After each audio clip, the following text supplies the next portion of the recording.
তো মাশাআল্লাহ, একজন ডক্টর, সে চিকিৎসা বিজ্ঞানে এত বড় এক্সপার্টিজের পর আবার কোরআনও জানে। ওই কথা কিন্তু আমিও বলছি, আমার দাম নাই। কিন্তু আপনাদেরকে কত সম্মানের চোখে দেখা হচ্ছে। আবার দেখেন, 5 ওয়াক্ত সালাত আদায় করা জামাতের সাথে, ফরজ সালাতগুলো, এটা তো মানে করতেই হবে, কম্পালসারি। এটা করে তো খুব বেশি ক্রেডিট নেওয়ার কিছু নাই, তো আমরা সবাই পড়ি। কিন্তু একজন ডাক্তার যখন নামাজ পড়ে, খেয়াল করে দেখবেন, একজন ডক্টর যখন চেম্বারে রুগীদেরকে রেখে বলে যে ওখানে যদি লেখা থাকে যে সালাতের সময় বিরতি থাকবে, বা বলা হয় যে এই ডাক্তার কিন্তু রুগী বসিয়ে রেখে নামাজটা পড়ে এসে আবার রুগী দেখা শুরু করে, এটা সবাই খুব পজিটিভলি নেয় যে দেখো এত ব্যস্ততার পরেও চাইলে এই সময় রুগী দেখতে পারতো, কিন্তু উনি নামাজ পড়ে। দেখেন, একই কোরআনের কথা আমিও বললাম, আপনিও বললেন, আপনার মর্যাদা কত বেশি। আমিও জামাতে নামাজ পড়ি, ইমামতি করাই, আর আপনি যে একটু তাড়াতাড়ি করে নামাজটা পড়ে চলে আসেন, এটাতে আপনার এপ্রিসিয়েশন কত বেশি। তো এভাবে আপনাদের কিন্তু দাওয়া কাজ করার সুযোগ অনেক বেশি, কারণ এটা অনেক মানে নোবেল একটা প্রফেশন, মহৎ পেশা।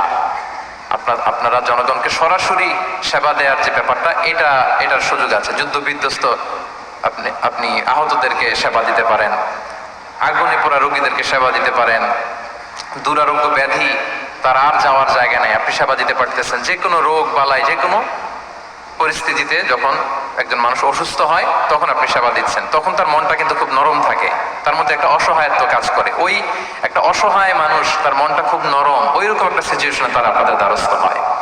ফলে আপনাদের কিন্তু দাওয়া কাজ করার সুযোগ অনেক বেশি, এবং সেক্ষেত্রে ওরাল দাওয়ার চেয়ে আপনার যে প্র্যাকটিক্যাল দাওয়া, এটার ইফেক্ট অনেক বেশি। মানে আপনার চলনে বলনে, আপনার কথনে কথায়, আপনার ব্যক্তিত্বে, পার্সোনালিটিতে, এটার মাধ্যমে যে দাওয়া ফুটে ওঠে, ওইটা বেশি ইফেক্টিভ। নিজের আচরণ দিয়ে যে মেসেজটা দেওয়া যায়, এটা সবচেয়ে ইফেক্টিভ। আপনার লেনদেন, আপনার ডিলিংস কেমন, আপনি মানুষ হিসেবে কেমন, এটা সবচেয়ে পাওয়ারফুল দাওয়া। ওমরে ফারুক রাদিয়াল্লাহু তাআলা আনহু, উনি ওনার ছাত্রদেরকে প্রায়ই বলতেন, ওমরে ফারুক রাদিয়াল্লাহু তাআলা, উনি বলতেন যে কুনু দুআতান ইলাল্লাহি ওয়া আনতুম সামিতুন, যে তোমরা আল্লাহর রাস্তায় দাওয়াতি কাজে বের হয়ে যাও এমন অবস্থায় যে তোমরা চুপচাপ। তো ছাত্ররা বলতো, দাওয়াতি কাজও করতে বলতেছেন, আবার চুপচাপও থাকতে বলতেছেন, এটা আবার কিভাবে দাওয়াত দিব? তো ওমর ফারুক রাদিয়াল্লাহু তাআলা আনহু বলতেন, বি আখলাকিকুম, তোমাদের আখলাক দিয়ে দাওয়াত দাও। আখলাক দিয়ে দাওয়াত দেওয়া যায় না? বলেন তো, আখলাক দিয়ে দাওয়াত দেওয়া যায় কি যায় না? যায়। এই আখলাক দিয়ে যে দাওয়াত, এটা অনেক পাওয়ারফুল। 10টা তাফসীর মাহফিল করে আমি এটা করতে পারবো না। আপনি আপনার আখলাক দিয়ে, আপনার ব্যক্তিত্ব দিয়ে, আপনার লেনদেন, এগুলো দিয়ে আপনি যে দাওয়াটা দিতে পারবেন, অন্য অনেক কিছু দিয়ে সেটা হবে না। এজন্য ওমর ফারুক বলতেন, কুনু দুআতান ইলাল্লাহি ওয়া আনতুম সামিতুন, আল্লাহর রাস্তায় দায়ী হয়ে বের হও কিন্তু চুপচাপ। কিভাবে? বলে বি আখলাকিকুম, তোমাদের আখলাক দিয়ে। এটা বেশি পাওয়ারফুল। এবং রাসূল সাল্লাল্লাহু আলাইহি ওয়াসাল্লামের ব্যাপারে যখন জিজ্ঞেস করা হতো আম্মাজান আয়েশা রাদিয়াল্লাহু তাআলা আনহাকে যে রাসূল সাল্লাল্লাহু আলাইহি ওয়াসাল্লামের আচরণ কেমন ছিল, তখন আম্মাজান আয়েশা বলতেন যে কানা খুলুকুহু আল কোরআন, কোরআনই ছিল রাসূল সাল্লাল্লাহু আলাইহি ওয়াসাল্লামের চরিত্র। পুরো কোরআনে 30 পারায় থিওরিটিক্যালি যা বলা আছে রাসূল সাল্লাল্লাহু আলাইহি ওয়াসাল্লামের জীবনীতে, আম্মাজান আয়েশা বলতেন কানা খুলুকুহু আল কোরআন, রাসূল সাল্লাল্লাহু আলাইহি ওয়াসাল্লামের চরিত্র ছিল কোরআন।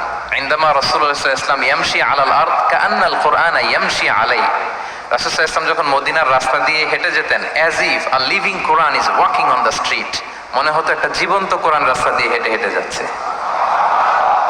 তো তাহলে we should try to be a living দাঈ, জীবন্ত দাঈ, প্র্যাকটিক্যাল দাঈ। এটা যদি আমরা হইতে পারি তাহলে অনেক বেশি ইম্প্যাক্ট করা যাবে সোসাইটিতে, অনেক ইনফ্লুয়েন্স করা যাবে। যেটা বললাম যে আমাদের সততা, আচরণ, ব্যক্তিত্ব, পার্সোনালিটি, এগুলো দিয়ে আমরা যে দাওয়াটা দিতে পারি, ওরাল দাওয়া, বক্তব্য দিয়ে, এটা অনেক সময় সম্ভব হয় না। এবং ডাক্তারদের জন্য এটা অনেক বড় একটা সুযোগ। তাহলে ইন্ট্রোডাক্টরি ডিসকাশনে আমি 2টা বিষয়ে কথা বললাম। এক হচ্ছে আমাদেরকে মধ্যমপন্থী হইতে হবে, মানহাজুল ওয়াসাতি ওয়াল ই'তিদাল, 1 নম্বর। 2 নম্বর হচ্ছে লিভিং দাঈ হওয়ার চেষ্টা করতে হবে, এটা বেশি প্রোডাক্টিভ এন্ড ইফেক্টিভ। এই 2টা পয়েন্ট আমরা বুঝতে পেরেছি তো না? বুঝতে পেরেছেন সবাই? মাশাআল্লাহ। এবার চলুন যে রাসূল সাল্লাল্লাহু আলাইহি ওয়াসাল্লামের যে প্রফেটিক দাওয়া মেথোডোলজি, কিভাবে উনি দাওয়া কাজের আঞ্জাম দিতেন, সেখান থেকে আমাদের নেয়ার আধুনিক সময়ের এর প্রাসঙ্গিকতা কি আছে, আমি 10টা পয়েন্টে আজকের এই সেমিনারে কিছু কথা উপস্থাপনের চেষ্টা করব। ওমা তাওফীক ইল্লা বিল্লাহ। 1 নম্বর কথা হচ্ছে, আমরা যে দাওয়া দিব, এই দাওয়া language should be very soft and mild and very touchy. দাওয়া ল্যাঙ্গুয়েজ হইতে হবে ভেরি সফট, অলওয়েজ সফট, সব সময়। ইফ ইউ টক অ্যাবাউট দাওয়া, this language should be very soft and mild and touchy. দাওয়ার কথা বললে হয়তো আপনি পলিটিক্স করেন, ওইটা আলাদা কথা, আপনি জেহাদের ময়দানে, ওইটা আলাদা কথা। আমি জেহাদ পলিটিক্স নিয়ে কথা বলতেছি না, আই এম টকিং অ্যাবাউট দাওয়া। যদি আপনি দাওয়া সেমিনারের কথা বলেন, যদি মেডিকেল দাওয়া সোসাইটির নাম দেন, দাওয়া বললে আমাকে বলতে হবে দাওয়ার language should be very soft and mild. আমরা এটা অনেক সময় ভুল করে ফেলি, এটা করা যাবে না। কারণ আপনি হৃদয় থেকে যদি কোনো কথা বলেন, এটা শ্রোতার হৃদয়ে যে টাচ করে। আল্লাহর হাবিব সাল্লাল্লাহু আলাইহি ওয়াসাল্লামের কথাগুলো নিয়ে এত আলোচনা বিশ্লেষণ, কথাগুলো এত অ্যাপিলিং কেন, এত আবেদনময় কেন? এর কারণ হচ্ছে রাসূল সাল্লাল্লাহু আলাইহি ওয়াসাল্লাম যা বলেছেন তিনি হৃদয় থেকে বলেছেন, এবং হৃদয় থেকে কথা বেরোলে এটা শ্রোতার হৃদয়ে যে টাচ করে। একটা ছোট্ট আয়াত আমি তেলাওয়াত করি, সূরা তাহা। আল্লাহ তাআলা বলছেন, ফাকুলা লাহু কাওলান লাইয়িনা লাআল্লাহু ইয়াতাযাক্কারু আও ইয়াখশা। আল্লাহ তাআলা মূসা আলাইহিস সালাম এবং হারুন আলাইহিস সালাম ওনাদের দুইজনকে বলছেন যে তোমরা দুই ভাই মিলে যাও, ফেরাউনের কাছে যে দাওয়াত দাও এবং কোমল ভাষায় দাওয়াত দাও। কি ভাষায়? সবাই বলুন। কোমল ভাষায় দাওয়াত দাও। কাওলান লাইয়িনা, use very soft and mild language, very touchy language. Soft এবং কোমল ভাষায় দাওয়াত দাও কাকে?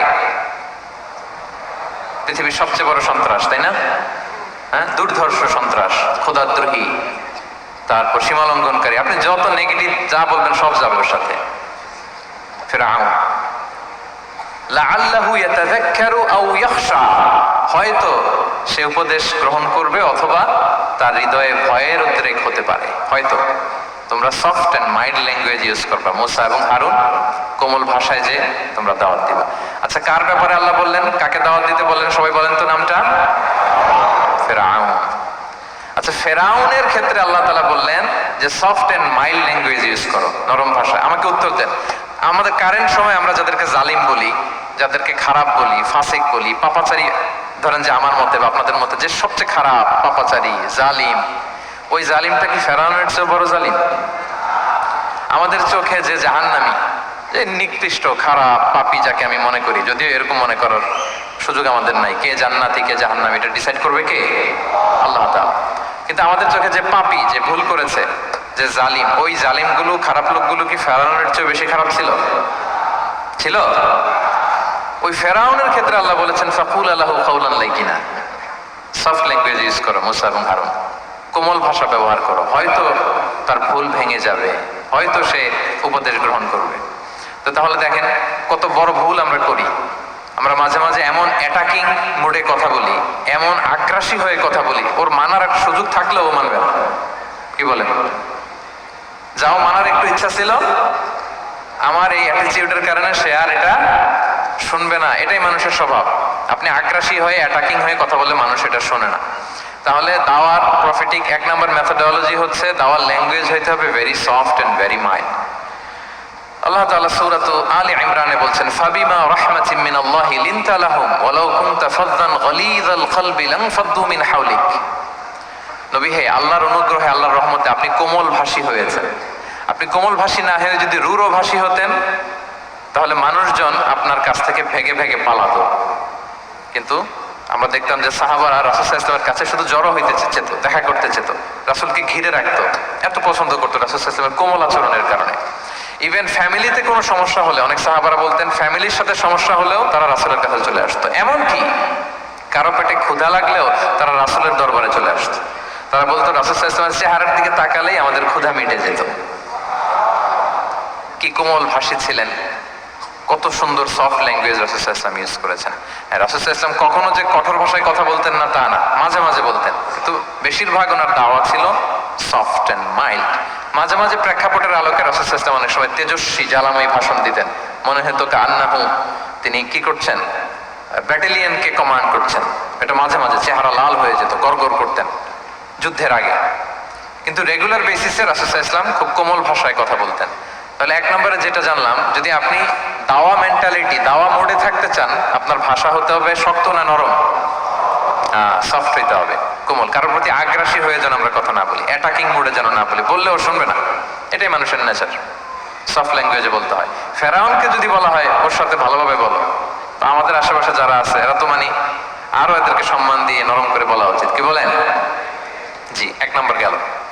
2 নম্বর হচ্ছে দাওয়াকে ফলপ্রসূ করতে হলে রাসূল সাল্লাল্লাহু আলাইহি ওয়াসাল্লাম যেটা করতেন, শ্রোতাদের অনেক সময় মনোযোগ আকর্ষণের জন্য উনি অনেক ধরনের টুলস, অনেক ধরনের জিনিস তিনি ব্যবহার করতেন। যেমন একটা পদ্ধতি রাসূল সাল্লাল্লাহু আলাইহি ওয়াসাল্লামের ছিল, রাসূল সাল্লাল্লাহু আলাইহি ওয়াসাল্লাম মানুষের আকর্ষণ বৃদ্ধির জন্য মাঝে মাঝে প্রশ্ন ছুড়ে দিতেন অডিয়েন্সকে, drawing attention of the listener by throwing questions. Question throw করার মাধ্যমে অ্যাটেনশন গ্রো করতেন। হাদিস এরকম অনেক উদাহরণ পাওয়া যায়। একটা ছোট্ট হাদিস শেয়ার করি, সহিহ মুসলিমে এসেছে। রাসূল সাল্লাল্লাহু আলাইহি ওয়াসাল্লাম একবার সাহাবাদেরকে বললেন, ইন্না মিনাশ শাজারি শাজারাতান লা ইয়াসকুতু ওয়ারাকুহা মাসালুহা মাসালুল মুসলিম। রাসূল সাল্লাল্লাহু আলাইহি ওয়াসাল্লাম জিজ্ঞেস করলেন, তোমরা কি কেউ বলতে পারবা বৃক্ষরাজির মধ্যে একটা বৃক্ষ আছে, মানে গাছের মধ্যে একটা গাছ আছে যেই গাছের কখনো পাতা ঝরে না, ওই গাছের পাতা কখনো ঝরে না। এর দৃষ্টান্ত হচ্ছে মুসলিমের দৃষ্টান্তের মতো। বলো তো ফাহাদ্দিসুনি মা হিয়া, বলো তো ওই গাছটা কি, কে বলতে পারো? আপনারা তো সব একেবারে পেরে গেছেন। তো সাহাবারা ওই দিন কেউ বলতে পারেন নাই, কারণ কি জানেন? একে তো আমরা জানি হাদিস স্টাডি করার কারণে, হাদিস স্টাডি না করলে তো আমরা বলতে পারতাম না, আমাদের দেশে তো খেজুর গাছ তো হয় না। তো ওনারা কেউ বলতে পারে না, এর কারণ হচ্ছে তারা ভাবছিল প্রশ্ন যেহেতু করছে এটা যেন তেন প্রশ্ন, এটা কঠিন কোনো গাছের একটা নাম বলতে হবে। তো বাড়ির পাশে যে খেজুর গাছ, মদিনার অলিতে গলিতে যে খেজুর গাছ ভর্তি, এই দিকে আর ওনাদের অ্যাটেনশন যায় না। ওনারা চলে গেছে মরুভূমিতে, ইয়ামানে, তারপর একেবারে ডেজার্টের মাঝখানে কি কি ক্যাকটাস, গুলমলতা, কি কি গাছ আছে ওগুলো আওড়াচ্ছে মানে মানে ভাবতেছে যে খেজুর গাছের কথা করে আমাদের জিজ্ঞেস করার কথা না, এ তো আমাদের গাছ, বাড়ির পাশের গাছ। তো কেউই আর বলতে পারে নাই।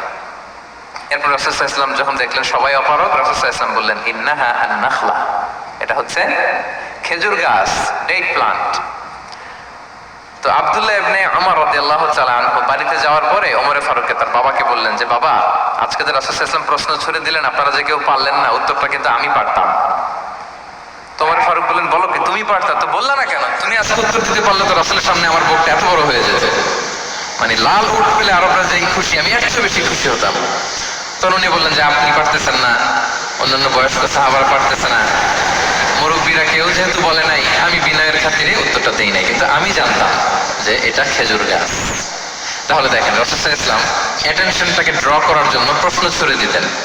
সেই প্রশ্ন ছুড়ে দিয়ে কিন্তু আমরা মানুষের দৃষ্টি আকর্ষণ করতে হবে। আপনারা তো মানে প্রশ্ন ছড়াই তো আপনাদের কাজ, যে কি অবস্থা, শরীরটা কেমন, পেট ঠিক আছে কিনা, ঘুম হয় কিনা, কমন প্রশ্ন না আপনাদের? আপনাদের কাছে গেলেই তো প্রথমে জিজ্ঞেস করে যে হজম হয় কিনা, তারপর ঘুম আসে কিনা, এই হয় কিনা, অনেক প্রশ্ন আপনারা করেন। তো এইভাবে আপনি যদি আস্তে আস্তে প্রশ্নের ফলে যদি তাকে আপনি দাওয়া দিতে চান, আপনি কিন্তু দিতে পারেন। এটা রাসূল সাল্লাল্লাহু আলাইহি ওয়াসাল্লামের একটা দাওয়া মেথোডোলজি ছিল। দুইটা বলে ফেললাম, একটা হচ্ছে দাওয়ার ল্যাঙ্গুয়েজ হতে হবে অনেক শক্ত, নাকি হ্যাঁ, নরম, সফট এন্ড মাইল্ড। 2 নাম্বার হচ্ছে প্রশ্ন ছুড়ে দিয়ে শ্রোতাকে আকর্ষণ করা, মনোযোগ আকর্ষণ করা। 3 নাম্বার ভিজুয়াল এক্সপ্লেনেশন, রাসূল সাল্লাল্লাহু আলাইহি ওয়াসাল্লাম এটা করতেন যাতে করে আরো সহজে বোঝানোর জন্য। এটা নিশ্চয়ই আপনারা করেন। রাসূল সাল্লাল্লাহু আলাইহি ওয়াসাল্লামের দাওয়া জিন্দেগিতে দেখা যায় প্রায় সময় কিছু উনি ভিজুয়াল এক্সপ্লেনেশন নিয়ে এসেছেন সাহাবাদের সামনে, যাতে করে সাহাবারা to get a better idea of the issue, আরো ইজিলি বুঝতে পারেন। যেমন একবার রাসূল সাল্লাল্লাহু আলাইহি ওয়াসাল্লাম অনাথ ইয়েতিমদেরকে যারা দেখভাল করে তাদেরকে মর্যাদা, এটা বোঝাতে যে রাসূল সাল্লাল্লাহু আলাইহি ওয়াসাল্লাম 2 আঙ্গুল উঁচু করে একবার বললেন যে, আনা ওয়া কাফিলুল ইয়াতীমি ফিল জান্নাতি কাহাতাইন। আমার আঙ্গুল দুটো দেখতে পাচ্ছেন আপনারা সবাই? 2টা আঙ্গুল উঁচু করেন তো এভাবে। মানুষ তো মনে করবে ভিক্টরি সাইন দেখাই দিছে আমরা। এই যে, তো রাসূল সাল্লাল্লাহু আলাইহি ওয়াসাল্লাম বললেন, আনা ওয়া কাফিলুল ইয়াতীমি কাহাতাইন, হাত নামান, অর্থাৎ আমি এবং এতিমের রক্ষণাবেক্ষণকারী কিয়ামতের দিন এইভাবে কাছাকাছি প্রতিবেশী হয়ে থাকবো। এই 2টা আঙ্গুলের মাঝখানে যেমনি খুব একটা স্পেস নাই, গ্যাপ নাই, মানে একেবারে কাছাকাছি, নেইবরিং ফিঙ্গার, রাইট? আমি এবং এতিমের রক্ষণাবেক্ষণকারী এভাবে নেইবর হয়ে থাকবো। এই যে ভিজুয়াল এক্সপ্লেনেশন দেখছেন, এই যে দাওয়ার মধ্যে মাঝে মাঝে এরকম ভিজুয়াল এক্সপ্লেনেশন করতে হবে যাতে করে শ্রোতারা বুঝে। রাসূল সাল্লাল্লাহু আলাইহি ওয়াসাল্লাম করেছেন। আচ্ছা, মুসনাদে আহমদে এক হাদিস এসেছে, রাসূল সাল্লাল্লাহু আলাইহি ওয়াসাল্লাম একবার খেজুরের একটা ডাল নিয়ে মরুভূমির মধ্যে একটা দাগ টানলেন। খাত্তালানা রাসূলুল্লাহ সাল্লাল্লাহু আলাইহি ওয়াসাল্লাম খাত্তান, একটা স্ট্রেইট লাইন দিয়ে রাসূল সাল্লাল্লাহু আলাইহি ওয়াসাল্লাম বললেন, এটা হচ্ছে সিরাতুল মুস্তাকিম। সাহাবাদের দৃষ্টি আকর্ষিত হলো, সবাই মনোযোগী হয়ে উঠলো, তাই নাকি? এটা সিরাতুল মুস্তাকিম, যে দোয়া আমরা প্রতিদিন করি, ইহদিনাস সিরাতাল মুস্তাকিম। খেজুরের ডাল দিয়ে স্ট্রেইট লাইন কেটে বললেন, এটা হচ্ছে সিরাতুল মুস্তাকিম। এবার ওই খেজুরের ডাল দিয়ে ডানে বায়ে অনেকগুলো ছোট ছোট দাগ কাটলেন আর বললেন, হ্যাঁ দিহি সুবুলুশ শয়তান, এগুলো হচ্ছে শয়তানের রাস্তা, এটা হচ্ছে মুস্তাকিম সোজা রাস্তা যেটা জান্নাতে যায়। আর ডানে বায়ে অনেকগুলো দাগ কাটলেন, ডেকে বললেন, এই প্রতিটি রাস্তায় একটা করে শয়তান বসে থাকে আর সে তোমাদেরকে টেম্পটেশন দিতে থাকে, প্রভোকেশন করতে থাকে, ধোঁকা দিতে থাকে, ওয়াসওয়াসা দিতে থাকে। ডানে বায়ে না তাকিয়ে এই সিরাতুল মুস্তাকিমের পথেই অবিচল থাকতে হবে ইনশাআল্লাহ বলে। তাহলে দেখেন মরুভূমির মাঝখানে, তখন তো আর ওই যে এলইডি প্রজেক্টর থাকলে হয়তো রাসূল সাল্লাল্লাহু আলাইহি ওয়াসাল্লাম ওইটাই ব্যবহার করতেন, আমরা এটা এখন করতে পারি বোঝানোর জন্য। রাসূল সাল্লাল্লাহু আলাইহি ওয়াসাল্লাম খেজুরের ডাল দিয়ে মরুভূমির মধ্যে দাগ কেটে সাহাবীদেরকে এই ভিজুয়াল এক্সপ্লেনেশন দিলেন এবং সাহাবারা খুব সহজে বুঝতে পারলেন যে কোনটা সিরাতুল মুস্তাকিম, কোনটা সিরাতুশ শাইতান। এইভাবে রাসূল সাল্লাল্লাহু আলাইহি ওয়াসাল্লাম ভিজুয়াল এক্সপ্লেনেশন ইউজ করতেন। আমরা বিশ্বাসীরা যে ভাই ভাই, মুমিনরা যে ভাই ভাই, আমাদের সম্পর্ক যে কত সুদৃঢ় মজবুত, এটা বোঝাতে যে একবার রাসূল সাল্লাল্লাহু আলাইহি ওয়াসাল্লাম বললেন, আল মুমিনু লিল মুমিনি কাল বুনিয়ান, বিশ্বাসীরা তাদের সম্পর্ক হচ্ছে কাল বুনিয়ান, একটা সুদৃঢ় প্রাচীরের মতো, সীসা ঢালা প্রাচীরের মতো, ইয়াশুদ্দু বা'দুহু বা'দা, যেটার এক পাশ আরেক পাশকে মজবুত করে, strengthening one part the others, এক পার্ট আরেক পার্টকে মজবুত করে। যেমন এই বিল্ডিং, এদিকে ভেঙে ফেললে এটা নড়বড়ে হয়ে যাবে। তিনি বুঝালেন যে সুদৃঢ় প্রাচীরের মতো হচ্ছে বিশ্বাসীদের সম্পর্ক। এটা বলে ওয়াসাব্বাকা বাইনা আসাবিহি, মানে ডান হাতের আঙ্গুলগুলো বাঁ হাতের ভেতরে ভেবে ঢুকিয়ে দিলেন, বললেন যে এরকম মজবুত। সুবহানাল্লাহ। এই যে এই হাতের আঙ্গুলগুলো এই হাতে ঢুকিয়ে এরকম চাপ দিলে খুব শক্ত হয় না, মজবুত হয় না? রাসূল সাল্লাল্লাহু আলাইহি ওয়াসাল্লাম বললেন আমাদের বন্ধন হচ্ছে এরকম সুদৃঢ় মজবুত, সুদৃঢ় সীসা ঢালা প্রাচীরের মতো। আল্লাহু আকবার। তাহলে এই যে ভিজুয়াল এক্সপ্লেনেশন রাসূল সাল্লাল্লাহু আলাইহি ওয়াসাল্লাম বোঝানোর জন্য, এই যে এরকম দাগ কাটা, কখনো এইভাবে, হাদিসে এরকম অনেক পাওয়া যায়। আমি অল্প কয়েকটা, সময়ের টাইম কনস্ট্রেন্টের কারণে অল্প কয়েকটা নিয়ে আসলাম। তাহলে এটা রাসূল সাল্লাল্লাহু আলাইহি ওয়াসাল্লামের একটা দাওয়া মেথোডোলজি ছিল, বোঝানোর জন্য কত ইজিয়েস্ট ওয়েতে তিনি অডিয়েন্সের কাছে পৌঁছাতে পারেন, তিনি প্রয়োজনে ভিজুয়াল এক্সপ্লেনেশনের সহায়তা নিতেন। কয়টা গেল মেথোডোলজি? 3টা। আচ্ছা, 4 নাম্বার হচ্ছে গ্রাজুয়ালিটি, ধীরে ধীরে ধাপে ধাপে দাওয়া পরিচালনা করা, দাওয়া কাজ করা। এটা তো অনেক সময় আমরা ভুল করে ফেলি। আমরা অনেক সময় একটু রাশিং মেন্টালিটিতে থাকি, তাড়াহুড়ো। একজন ভাই নতুন দিনে ফিরছে, আগে হয়তো সংশয়বাদী ছিল, নাস্তিক ছিল, প্র্যাকটিস করতো না, এখন সে প্র্যাকটিসের ইচ্ছা করছে। এই সুযোগ পেয়ে আমি তারে বলা শুরু করলাম, নামাজ পড়তে হবে, রোজা রাখতে হবে, যাকাত দিতে হবে, তোমার ওয়াইফের পর্দা করাইতে হবে, হালাল হারাম ও কয়েক ছাড়ছে, আমার সম্ভব না। ও বলবে ভাই আগে যা ছিলাম ওইটাই ভালো ছিল, এতগুলো তো আমি মানতে পারবো না। তো এই যে আপনি তাকে দিন থেকে ভাগালেন, আপনার দাওয়া মেথোডোলজি জানা না থাকার কারণে আপনি তাকে ভাগালেন। একসাথে আপনি এত কথা বলবেন না। নতুন যখন কেউ দিনে ফিরে, তাকে আপনি একসাথে এত কথা বলবেন না। নতুন যখন কোনো বোন ইসলামে আসতে চায়, তাকে আপনি কঠিন করে বলবেন না। উপরে আমাদের বোনরা আছে, তাদেরকেও আমি বলবো সহজ করে বলেন। প্রথমে নামাজের কথা বলেন, নামাজ আস্তে আস্তে পড়ুক যতটুকু পারুক। প্রথমে হয়তো 5 ওয়াক্ত পারবে না, 1 ওয়াক্ত 2 ওয়াক্ত দিয়ে শুরু করবে, এরপর আস্তে আস্তে 5 ওয়াক্ত যাবে। এরপর তাকে একটু শালীন পোশাকের কথা বলেন, যে তুমি একটু শালীন পোশাক পরো, সেফটি সিকিউরিটির জন্য ভালো। সেটাতে অভ্যস্ত হলে তাকে হেজাবের দাওয়াত দিবেন আপনি, হেজাবে অভ্যস্ত হলে নেকাবের দাওয়াত দিবেন আপনি। এইভাবে গ্রাজুয়ালিটি, ধাপে ধাপে, একসাথেই কঠিন করে দিনকে উপস্থাপন করা যাবে না। দাওয়া ইজ এ গ্রাজুয়াল প্রসেস। হ্যাঁ, গ্রাজুয়ালি যাইতে হবে। Beginning with the most important issue first, তারপর যেটা ইম্পর্টেন্ট, তারপর যেটা ইম্পর্টেন্ট, ধাপে ধাপে আপনি তাকে বলবেন। আপনারা নিশ্চয়ই সবাই মদ হারাম হওয়ার যে স্টেপগুলো আছে জানেন না? কয়বারে হারাম হয়েছে? 3 বারে। ওয়াসআলুনাকা আনিল খামরি ওয়াল মাইসির কুল ফীহিমা ইসমুন কাবীরু ওয়া মানাফিউ লিন-নাস ওয়া ইসমুহুমা আকবারু মিন নাফিহিমা। প্রথমে বললেন মদে কিছু উপকার আছে, কিন্তু এটার গুনাহ বেশি, ক্ষতি বেশি, কিন্তু সামান্য উপকার আছে। তো মানুষ সচেতন হয়ে গেল যে না, এটা কিন্তু গুনাহ আছে, ক্ষতি আছে, সাবধান হইতে হবে। মদ খাওয়া কমায় দিল। আচ্ছা, এরপর বলা হলো ওয়ালা তাকরাবুস সালাতা ওয়া আনতুম সুকারা, মাতাল হয়ে মদ খাওয়া অবস্থায় নামাজে যেও না। কারণ কোন এক সাহাবী নামাজে এমন ভাবে তেলাওয়াত করলেন, অর্থ চেঞ্জ হয়ে গেল। ফলে দিনে 5 বার মদ খাওয়া যাবে না। এই আয়াত দিয়ে তো তাই বোঝা যায়, তাই না? 5 বারের জন্য যখন সাবধান হয়ে গেল, আরো তারা অভ্যস্ত হয়ে গেল। এরপরে নাজিল হলো ইন্নামাল খামরু ওয়াল মাইসিরু ওয়াল আনসাবু ওয়াল আজলামু রিজসুম মিন আমালিশ শাইতানি ফাজতানিবু। মদ, জুয়া, ভাগ্যলিপি, এগুলো শয়তানের কাজ, এগুলো থেকে বেঁচে থাকো। সবাই মদিনার ঘরের ভেতরে মদের বোতল যেগুলো ছিল ভেঙে সব রাস্তায় মদ দিয়ে মদিনার অলিগলি শয়লা। সুবহানাল্লাহ, কারো কষ্ট হয়নি, কারণ ধাপে ধাপে মদকে হারাম করা হয়েছে। কেউ যদি চেইন স্মোকার থাকে, আপনি যদি বলেন যে স্মোকিং হারাম, কালকে থেকে একটাও খেতে পারবে না, ও পারবে? ও তো মারা যাবে। ও সব বাদ দিতে পারবে, স্মোকিং বাদ দিতে পারবে না। তো কি করবেন? তাকে আপনি অল্প অল্প করে, যে একটু একটু করে ছাড়ো। এই যে রমজান আসতেছে, সারাদিন তো করতেই পারবে না, রাতে দুই তিনটা করে খাইও, বেশি খাইও না। না মানে ছাড়ানোর জন্য বলতেছে আর কি। যে 10টা খায়, তারা যদি আপনি 2টা খাইতে বলেন, এটা তো আপনি দাওয়াই দিলেন, নাকি কমাইতে বললেন? তো সিগারেটের প্রতি তো আর উৎসাহিত করতেছি না আমরা। চেইন স্মোকার ও 10টা ছাড়া হয় না প্রতিদিন। তো এই রমজানে আপনি তারা বললেন যে সারাদিন তো তুমি না খেয়ে থাকবা, রাতে 1টা 2টা বা 3টা গেল। প্রথম দশকে 3টা, এরপরের দশকে 2টা, তারপরের দশকে 1টা। যে 1টা খায় তারপরের দিন তো সে চাইলে ছেড়েও দিতে পারে, কি বলেন? এইভাবে গ্রাজুয়ালি তাকে ছাড়ানোর জন্য অভ্যস্ত করতে হবে। তাহলে এই গ্রাজুয়ালিটিটা দরকার। আমি হাদিস থেকে, সিরাত থেকে একটা উদাহরণ দেই, শুনুন। রাসূল সাল্লাল্লাহু আলাইহি ওয়াসাল্লাম মুআয ইবনে জাবাল রাদিয়াল্লাহু তাআলা আনহুকে ইয়ামানের গভর্নর করে পাঠালেন। তো তখন তাকে বললেন যে মুআয, ইন্নাকা তাআতি কওমান মিন আহলিল কিতাব, তোমাকে এমন একটা এলাকার গভর্নর করে পাঠাচ্ছি, তারা কিন্তু আহলি কিতাব, মানে people of the books, Jews and Christian community, তারা ইহুদি খ্রিস্টান। সো তাদেরকে যখন দাওয়াত দিবা, ধাপে ধাপে দিবা। কিভাবে দিবা? তিনি বললেন, ফাদউহুম ইলা শাহাদাতি আন লা ইলাহা ইল্লাল্লাহ ওয়া আন্না মুহাম্মাদুর রাসূলুল্লাহ। প্রথমে দাওয়াত দিবা তাওহীদ আর রিসালাতের। আওয়াজ করে বলেন, প্রথমে কিসের? তাওহীদ এবং রিসালাতের। আচ্ছা, ফাইনহুম আতাউ লিযালিক, তারা যখন এটা মেনে নেয়।